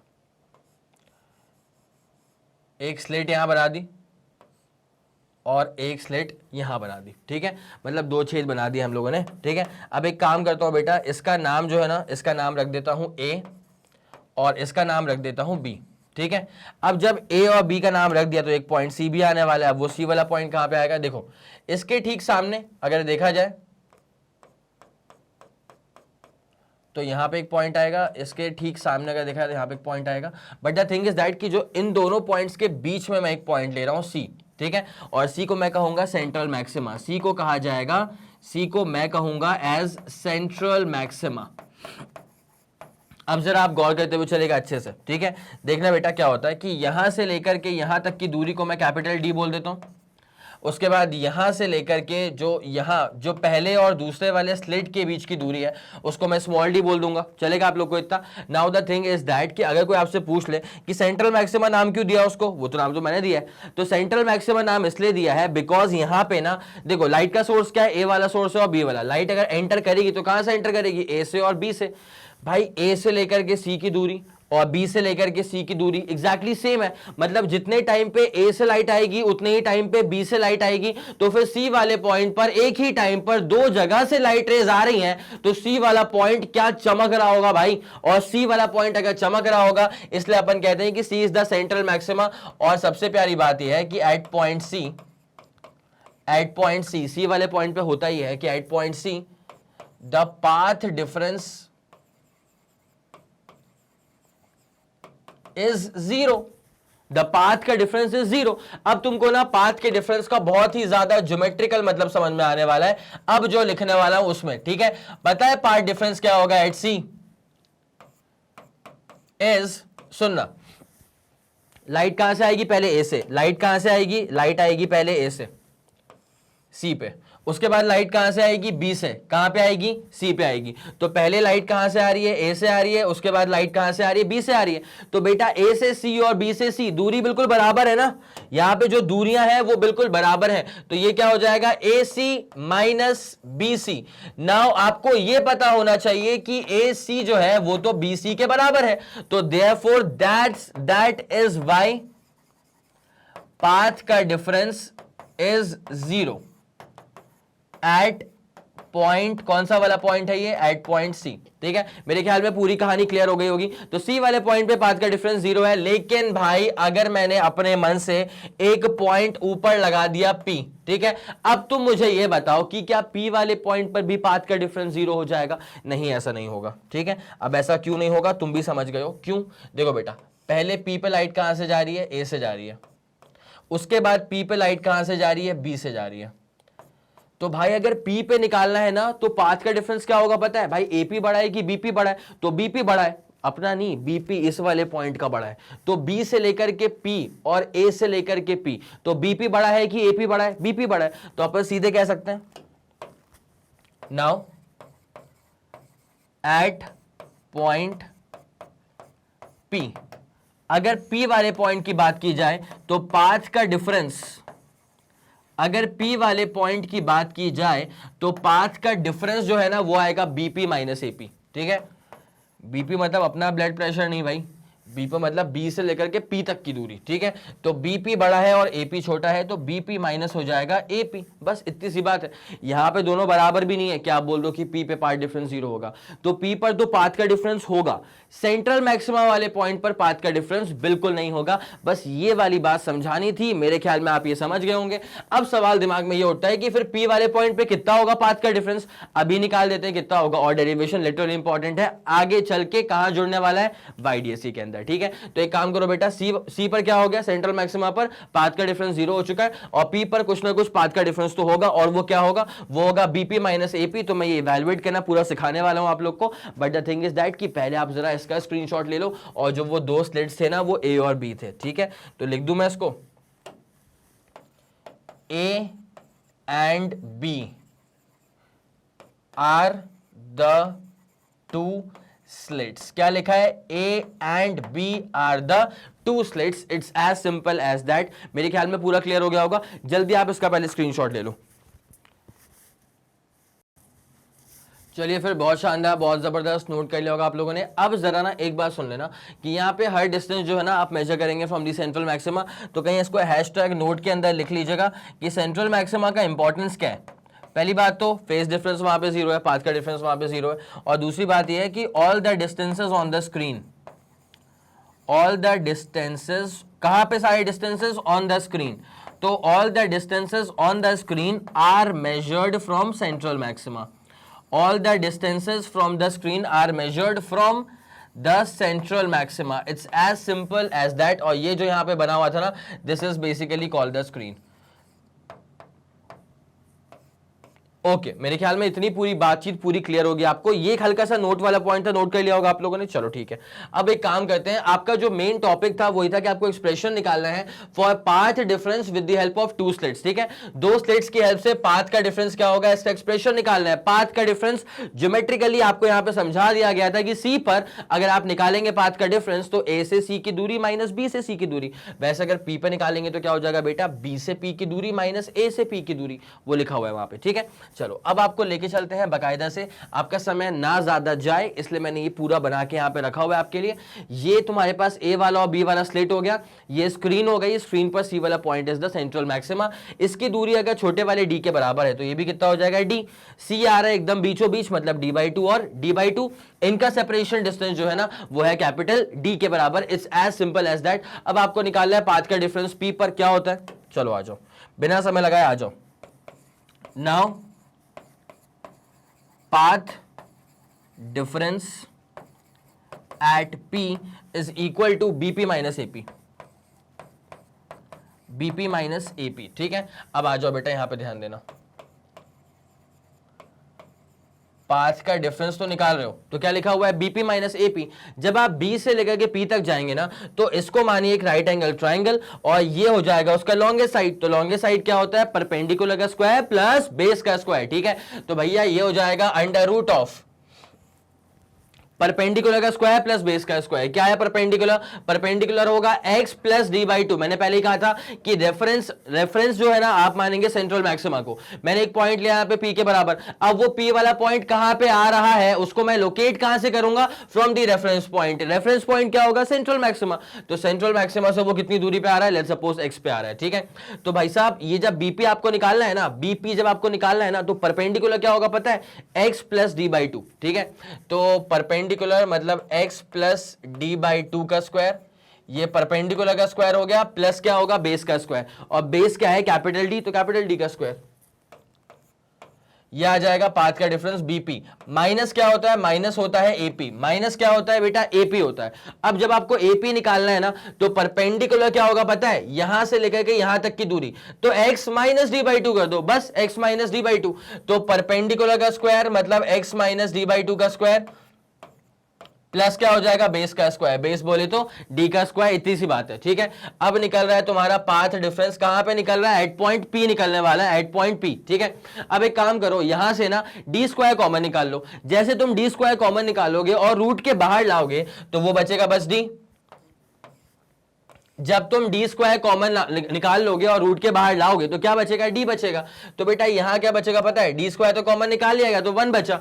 उसके बाद प्लस यहां पे क्या था, x प्लस d/2 का होल स्क्वायर, और नीचे क्या बचेगा, क्या कॉमन निकाल लिया गया, डी स्क्वायर। तो मतलब नीचे क्या आ जाएगा, डी स्क्वायर। कॉमन निकालने का मतलब क्या होता है, उसको डिवाइड कर दिया आपने उसी टर्म से। ठीक है, यहां पे क्या हो जाएगा बेटा, माइनस में। एक काम करो, यहां से भी डी स्क्वायर कॉमन निकाल लो।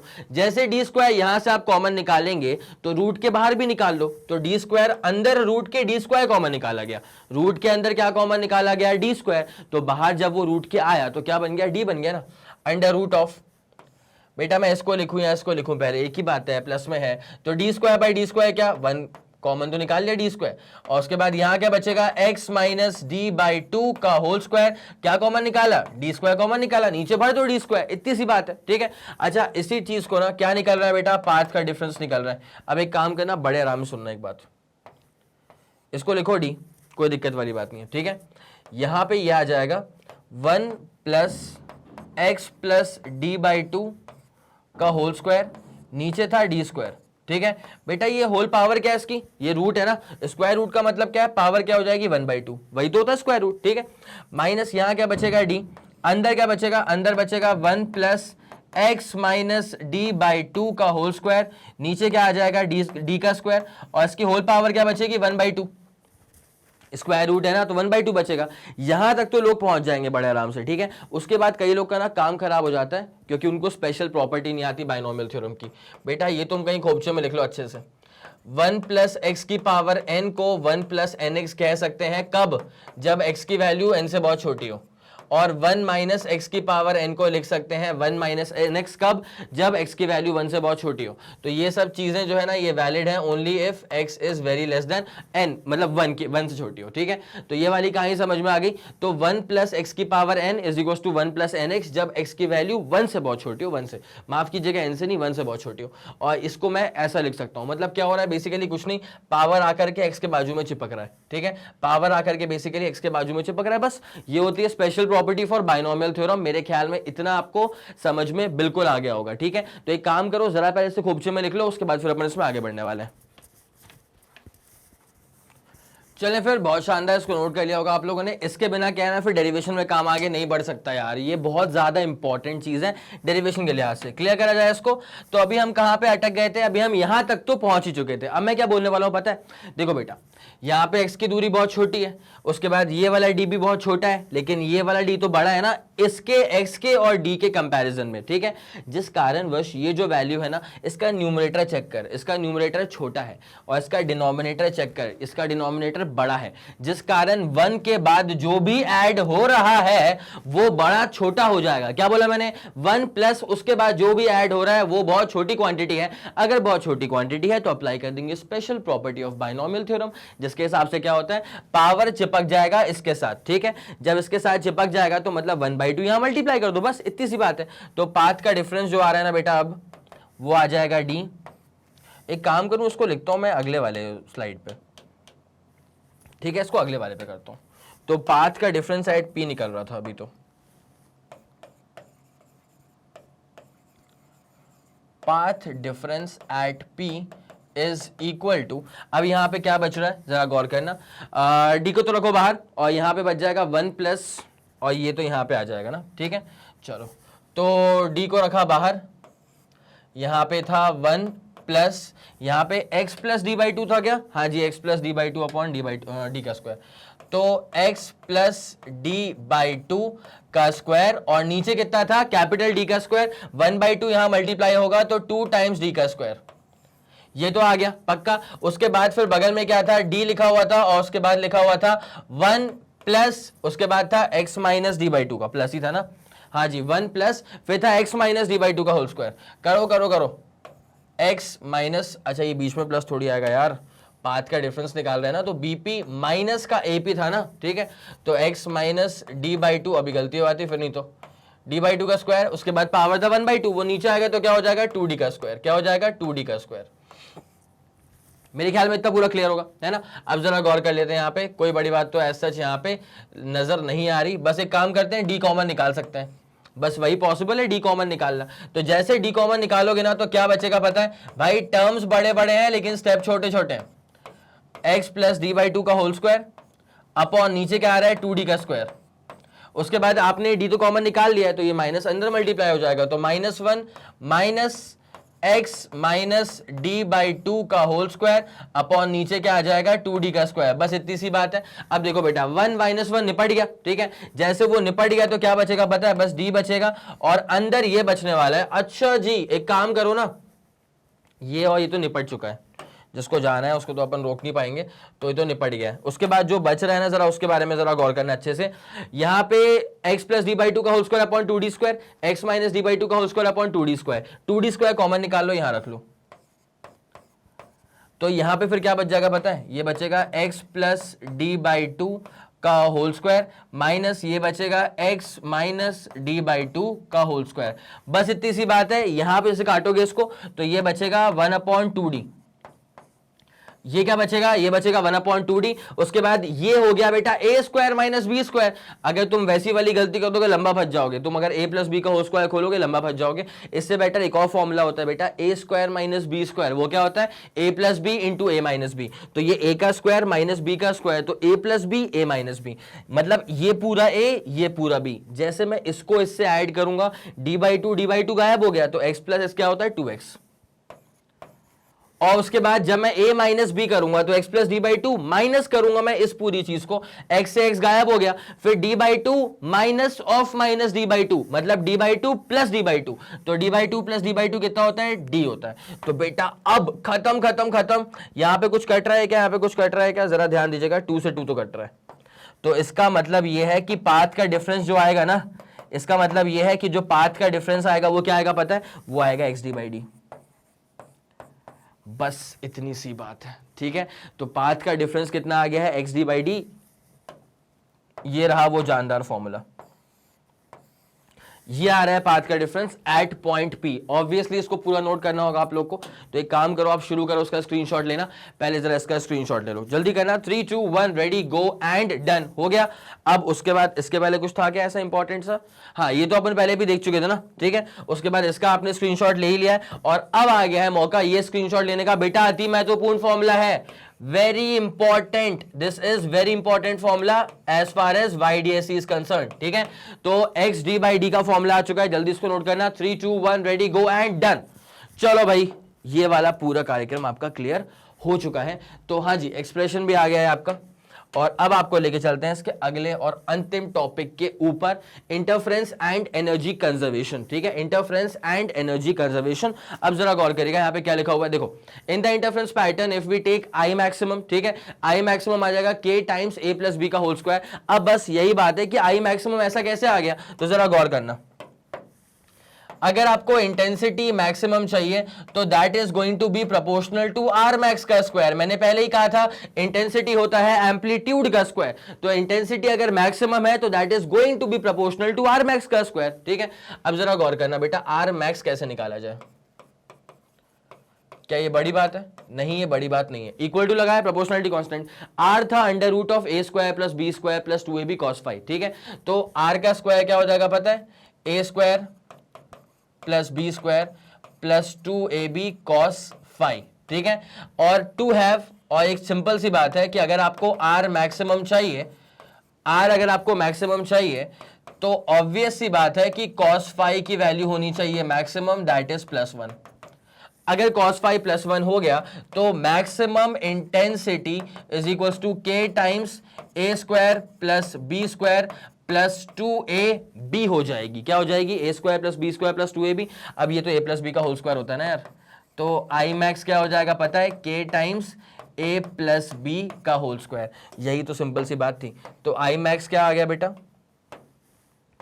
आई मैक्स आ गया है k times a plus B का होल स्क्वायर, जो कि यहां पे लिखा हुआ है, ठीक है। सही बात है कि मैक्सिमम इंटेंसिटी क्या हो जाएगी, k times a plus B का होल स्क्वायर, जिसके लिहाज से मिनिमम क्या हो जाएगा, k times a minus B का होल स्क्वायर। उसके लिए भी लॉजिक सिंपल ही तो है, अगर i मिनिमम चाहिए तो r क्या होगा, मिनिमम होगा। अब r मिनिमाइज कब होगा, जब cos फाई होगा मिनिमाइज, और cos फाई की मिनिमम वैल्यू क्या होती है, -1। जब मैं यहाँ पे -1 भर दूंगा तो ये क्या हो जाएगा, a square plus B square minus 2ab, जो कि a माइनस बी का होल स्क्वायर होता है। तो सिमिलरली मैं यहाँ पे लिख दूं क्या ऐसे, सिमिलरली करके, similarly from common sense we know, from common sense we know intensity minimum.